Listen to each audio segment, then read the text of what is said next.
विधिवल में।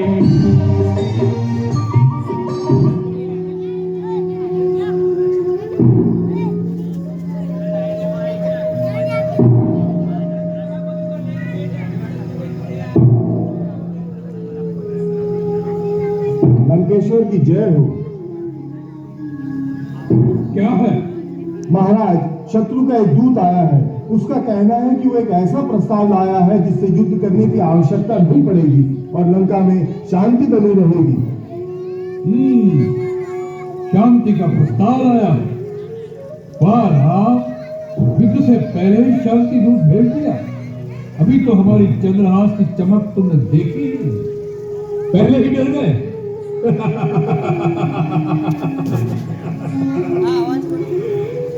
भेजो उस दूत को। जवाब दिया महाराज।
संदेश लेकर आए हो? महाराज, सभ्य देशों के राज दरबारों का विधान है कि दूसरे राज्य से आए हुए राजदूत का आदर करके पहले उसे आसन दिया जाए, फिर सम्मान सहित उसका आतिथ्य करके उससे उसके आने का कारण पूछा जाए। मूर्ख, इतना भी नहीं जानते कि राजदूत उसे कहते हैं जिसे किसी राजा ने भेजा हो। जंगल से आए हुए किसी भिखारी के भेजे हुए बानर को राजदूत नहीं कहते। आप राजा की बात करते हैं लंकेश्वर? मैं जिनका दूत हूँ वो तो राजाओं के भी राजा है, राजेश्वर है। वो केवल इस भूमि खंड के ही नहीं वरन तीनों लोगों के स्वामी हैं। देवताओं, वेदों और विधि के भी वही नायक हैं। मैं उन्हीं त्रिलोकेश्वर का, श्री राम का राजदूत हूँ। वह हरि है, हर है या ब्रह्मा है? कौन है वह? तुम इतने बड़े बड़े वार्तालाप जिसके लिए सुना रहे हो, उस तुम्हारे राम की वास्तविकता केवल इतनी ही है कि वह एक भटकता हुआ वनवासी है जिसे अपने राज्य से भी निकाल दिया गया है। बताओ, उस भिखारी ने क्या संदेश देकर भेजा है तुम्हें? महाराज रावण, आपने मेरे स्वामी राजेश्वर श्री राम का अपमान किया है, इसलिए मुझे नियमानुसार इस सभा से चला जाना चाहिए। राजदूत का सम्मान उसके राजा का सम्मान होता है, इसलिए राजदूत का प्रथम कर्तव्य है कि वो अपने सम्मान की रक्षा करे, क्योंकि मेरे अपमान का अर्थ होगा मेरे स्वामी राजेश्वर श्री राम का अपमान। इसलिए मेरे लिए अब दो ही रास्ते हैं। पहला तो ये कि जहां मुझे सम्मान पूर्वक आसन नहीं दिया गया मैं उस सभा से ही चला जाऊं, परंतु जो मैं संदेश लाया हूं वो इतना महत्वपूर्ण है कि उस पर लंका निवासियों और सारी राक्षस जाति का जीवन और मरण निर्भर है। इसलिए मेरे लिए दूसरा रास्ता यही है कि मैं इस सभा में अपने लिए एक राज्योचित आसन स्वयं ही निर्माण कर लूं, जिस पर सम्मान पूर्वक बैठकर मैं अपने राजा का संदेश आप तक पहुंचा सकूं। जय श्री राम।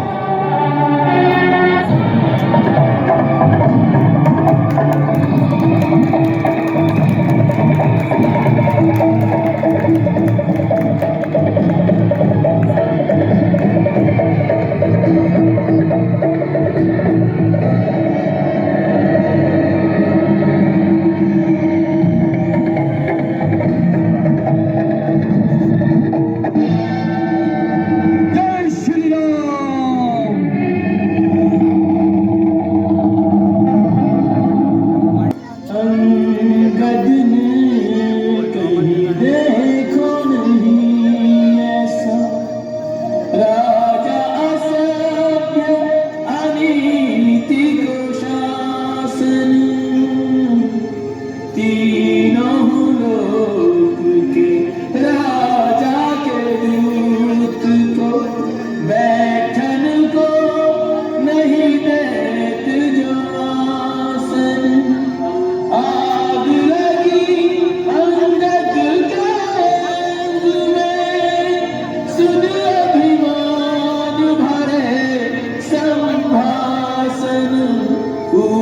पूछ बिना कहीं पूछ न होती सो डार लियो निज पूछ को आसन डार लियो निज पूछ को आसन। हे दशग्रीव, अब मैंने अलग में आकर पुकारा कि मेरी रक्षा कीजिए प्रभु, मेरी रक्षा कीजिए। ऐसी आप पुकार सुनते ही प्रभु अपने शरणागत को अभय प्रदान कर संसार के समस्त दुखों से मुक्त कर देते हैं। उनके बाणों में तीनों लोगों को एक साथ ध्वस्त कर देने की शक्ति होते हुए भी वो एक सच्चे वीर की भांति दया को नहीं छोड़ते। इसलिए आप मेरी मानिए, इसी समय गले में कुल्हाड़ी डालकर और दांतों में तिनका दबाकर अपने समस्त कुटुंबियों के साथ श्री राम की शरण में जाकर माता जानकी को बड़े आदर के साथ उनके पति को लौटा दे। श्री राम ऐसे उदार और कृपालु है कि आपके क्षमा शब्द कहने से पहले ही वो आपको क्षमा कर देंगे। अच्छा, हमारे क्षमा मांगने पर वो हमें क्षमा कर देंगे? इस बात का तुम हमें विश्वास दिलाते हो? हम सीता को लेकर अपने कुटुंब सहित दांतों में तिनके दबाए उनसे क्षमा मांगने के लिए इतनी दूर उनके शिविर तक जाएं और वे हमें क्षमा न करें और बंदी बना ले तो सारा जग हम पर हंसेगा। इस बात का विश्वास हमें कैसे हो? महाराज रावण प्रभु पर विश्वास रखना ही पड़ता है। जिसे प्रभु पर पूर्ण विश्वास नहीं होता उसे प्रभु की प्राप्ति कभी नहीं हो सकती। आपको आश्वस्त करने के लिए मैं इतना बता दूं कि जब वानर सेना ने सुसज्जित होकर लंका को चारों ओर से घेर लिया और सब लंका पर धावा बोलने के लिए श्री राम प्रभु की आज्ञा की प्रतीक्षा कर रहे थे, तो उस समय उन करुणा के सागर ने मुझे बुलाकर स्वयं कहा कि जाओ रावण से जाकर कहो कि मैं युद्ध की ज्वाला में लंका की निर्दोष प्रजा की आहुति नहीं देना चाहता। यदि वो जानकी को पूरे सम्मान के साथ मेरे हवाले कर दे तो मैं अभी उसे क्षमा कर दूंगा और लंका से वापस चला जाऊंगा। मैं शांति चाहता हूँ, तुम मेरे शांति दूत बनकर महाराज रावण के पास जाओ। भगवान राम ने स्वयं कही, तुम मुझे मेरी सीता दे दो, मैं वापस चला जाऊंगा। मैं युद्ध नहीं करूंगा, मुझे शांति चाहिए। जी महाराज, उन्होंने स्वयं कहा था। यही बात तो हम तुम्हारे मुंह से सुनना चाहते हैं। यही बात राम ने कही कि मैं युद्ध नहीं करूंगा, मुझे शांति चाहिए।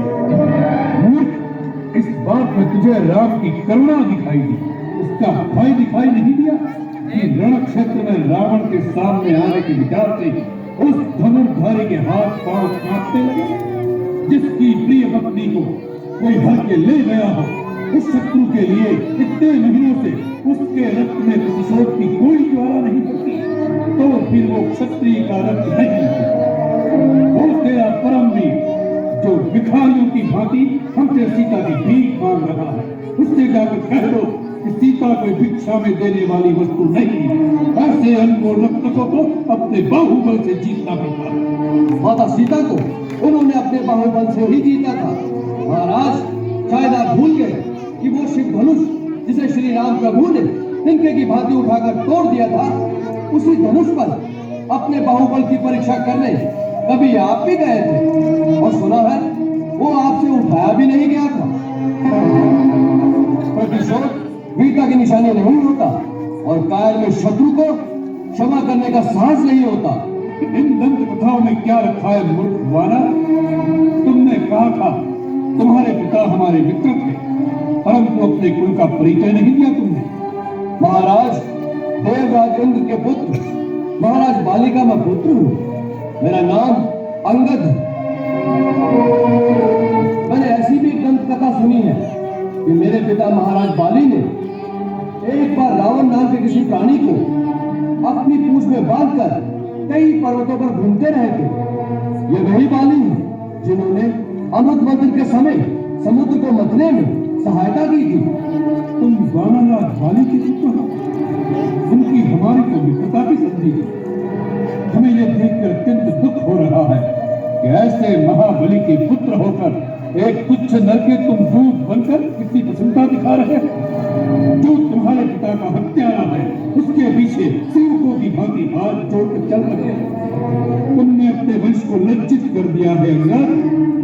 हो सकता है बाली के मरने के बाद सुग्रीव के डर से किसी ने बेचारे अंगद का साथ न दिया हो और ये निस्सहाय अवस्था में अपने काका और पितृहंता की सेवकाई करने पर विवश हो गया है।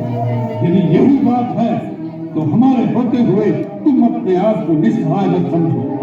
अंगद, तुम हमारे पुत्र समान हो। हम तुम्हें तुम्हारा राज्य वापस दिलाएंगे। तुम्हारे पिता की गद्दी पर तुम्हारा ये अधिकार है। तुम अपने आप को विवश मत समझो।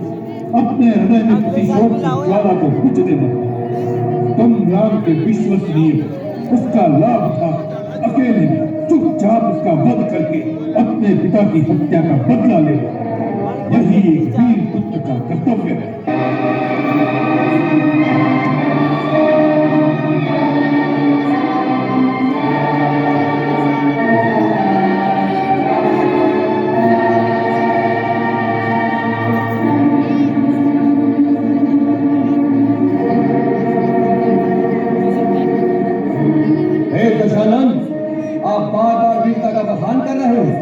परंतु सच्ची वीरता के गुण नहीं जानते महाराज। प्रतिशोध वीरता का निशानी नहीं होता और कायर कभी शत्रु को क्षमा करने का साहस नहीं कर सकता। यदि श्री राम प्रभु आपके अपराधों को भूलकर आपको अपनी शरण में आश्रय प्रदान कर दे तो यह उनकी महानता है, उनकी उदारता है, उनकी परम वीरता है, कायरता नहीं। जिन्होंने अपने बाणों से आपकी नानी तारका, आपके मामा मारीच, आपके भाई खरदूषण जैसे योद्धाओं को आपकी विशाल सेना समेत अकेले ही मार दिया। उन्हें शक्तिहीन मत समझिए, वो तीनों लोगों के स्वामी हैं। मेरे महाबली पिता ने मरते समय मुझे ये भेद बताया था और आज्ञा दी थी कि मैं उनके श्री चरणों की सेवा करता रहा। इसलिए आपको मुझ पर दया करके मेरी सहायता की आवश्यकता नहीं। आप अपने आप पर दया कीजिए और हो सके तो श्री राम की शरण में जाकर अपने देश और राक्षस जाति का नाश होने से बचा लीजिए। बस!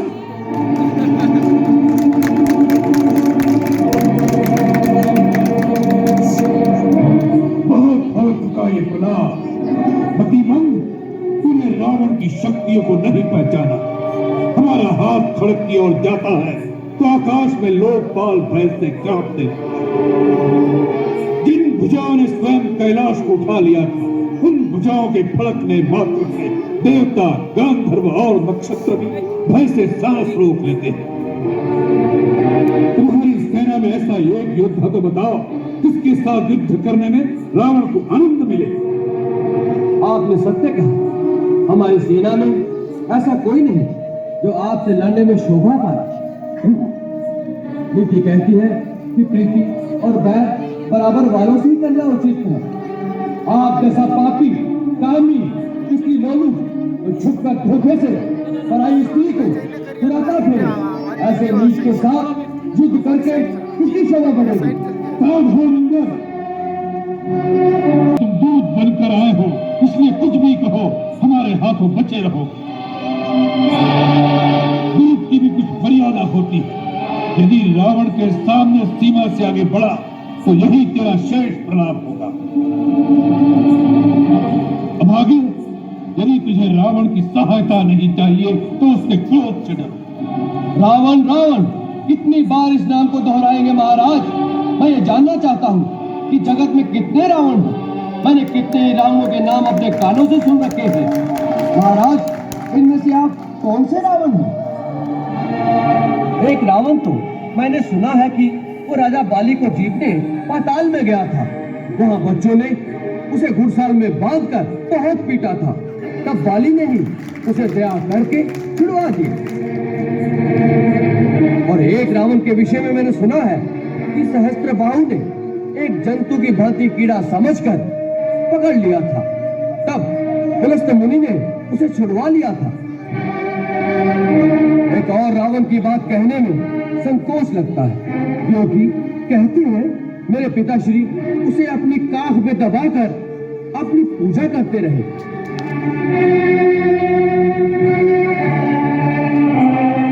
ऐसे ऐसे वीरों में से आप कौन से रावण हैं महाराज? मूर्ख! हम वही बलवान रावण हैं जिनकी भुजाओं की लीला कैलाश पर्वत जानता है। हमारी शूरवीरता को उमापति महादेव जी ने स्वीकार किया। अपने शीश रूपी पुष्प चढ़ा चढ़ाकर हमने जिसकी पूजा की, हमारी भुजाओं का पराक्रम दिक्पाल जानते हैं। हमारी छाती की कठोरता को दशों दिशाओं के हाथी जानते हैं। उन दिग्गजों के दांत इस छाती से टकरा टकरा कर टूट गए। हम वही जग प्रसिद्ध प्रतापी रावण हैं जिसके चलने से पृथ्वी इस प्रकार डोलती है जैसे नाव में कोई हाथी सवार है। उस रावण के सामने तो उस मनुष्य राम की बात करता है। शट! वानरों की सहायता से उसने समुद्र पर सेतु बांध लिया, यही उसकी प्रभुता है। समुद्र को तो पक्षी भी लांग लेते हैं, उससे वे सभी शूरवीर नहीं हो जाते। यदि तेरा स्वामी ऐसा ही योद्धा है तो दूत किस लिए भेजता है? शत्रु से संधि करते उसे लाज नहीं आती? महाराज, लज्जा तो केवल आपका ही गुण है। इसी लज्जा के मारे आप बार बार अपने गुण गाते नहीं थकते। हे लंकेश, राम ने डरकर मुझे एक दूत बनाकर संधि करने नहीं भेजा। श्री रघुवीर ने यह सोचकर भेजा है कि सियार को मारने से शेर की शोभा नहीं होती, इस कारण वो तुम पर दया करना चाहते हैं, परंतु तुम दया के पात्र नहीं हो। अब श्री राम की अंतिम चेतावनी तुम्हें सुनाता हूं। उन्होंने कहा है कि मैं तुम्हारे अपराधों का दंड देने लंका के द्वार पर आ गया हूं। ब्रह्मा के वर के कारण तुम्हें जो अभिमान है उसके नष्ट होने का अब समय आ गया है। राक्षस अधम, यदि तुम सीता को लेकर मेरी शरण में नहीं आए तो मैं इस पृथ्वी को राक्षसहीन कर दूंगा। आज युद्ध भूमि में दिखाओ, मैं मंत्री, पुत्र और बंधु बांधुओं सहित तुम्हारा वध करूंगा, क्योंकि तुम्हारे मारे जाने से तीनों लोक निश्चित हो जाएंगे। इस रावण रूपी जहाज के डूबने का समय आ गया है। अब भी समय है, जिसे श्री राम की शरण में आना हो वो आ जाए। वानर!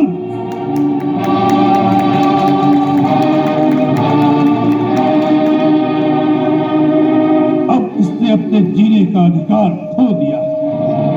इसी सभा में इसका सिर काटकर इसे रावण की शक्ति का आभास करा दो।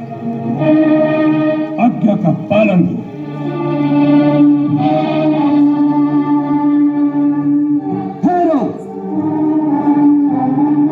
महाराज, ये बेचारे आपकी शक्ति मुझे क्या दिखाएंगे? मैं आपको अपनी शक्ति दिखाता हूं। जय श्री राम, जय श्री राम।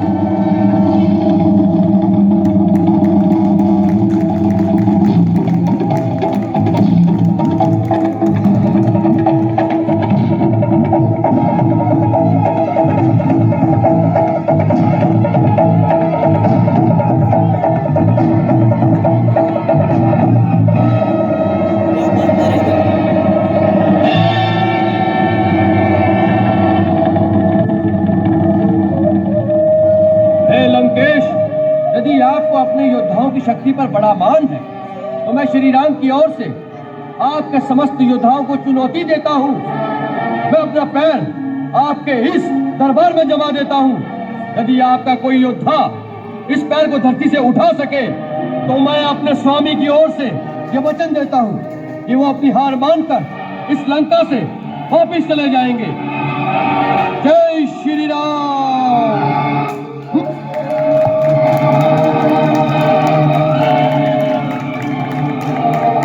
समुझ प्रताप राम कपि कोपा,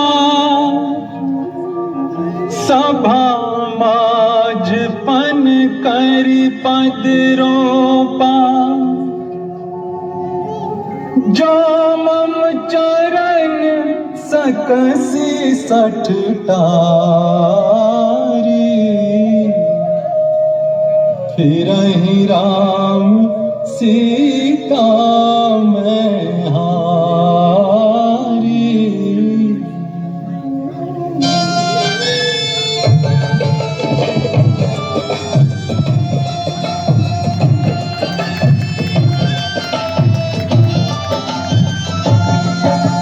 गड़ गए खम्भ हमारा,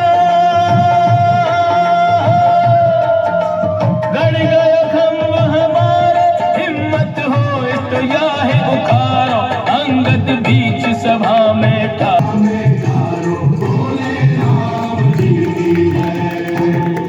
कान पकड़कर इस बंदर को धरती में पछाड़ दो।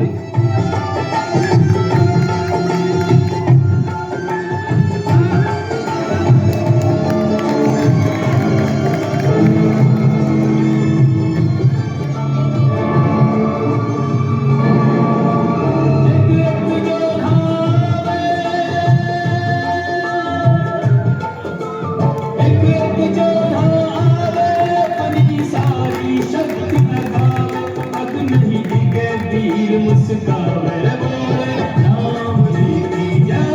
अब नहीं डिगे तीर मुस्कावे, बोले राम जी की जय।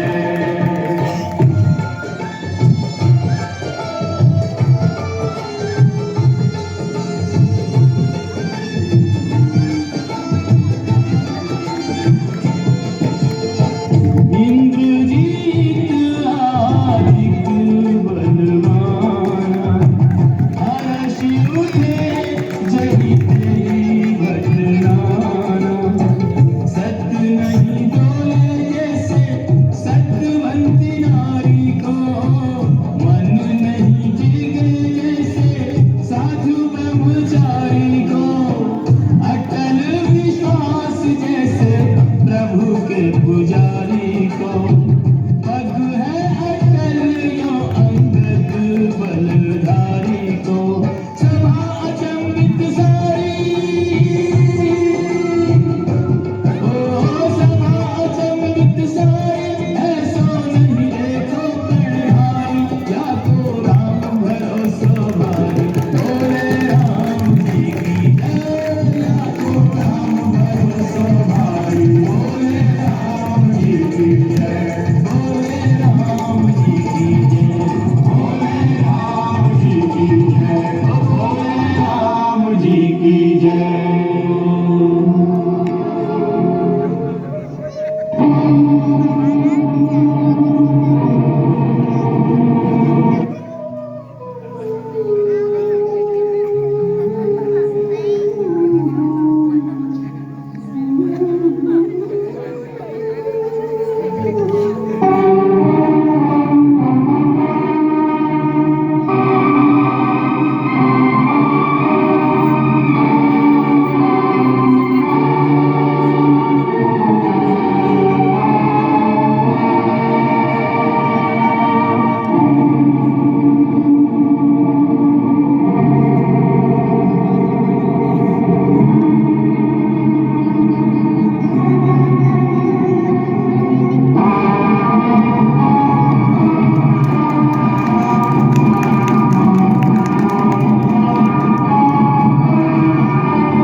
चरण पकड़ने हैं, खुदा के श्री राम के चरण पकड़। इनके चरणों में मुक्ति का द्वार है, मेरा पैर क्यों पकड़ता है? मेरी चुनौती आपने योद्धाओं को थी, आपको नहीं। आपको फिर यही कहूंगा, श्री राम के चरण पकड़ लीजिए तो आपका कल्याण हो जाएगा। मैं कल सूर्योदय तक का समय देता हूँ, उसके पश्चात लंका पर चढ़ाई कर दी जाएगी। बोलिए रामचंद्र भगवान की जय। बोलिए सियावर रामचंद्र भगवान की जय। एक बार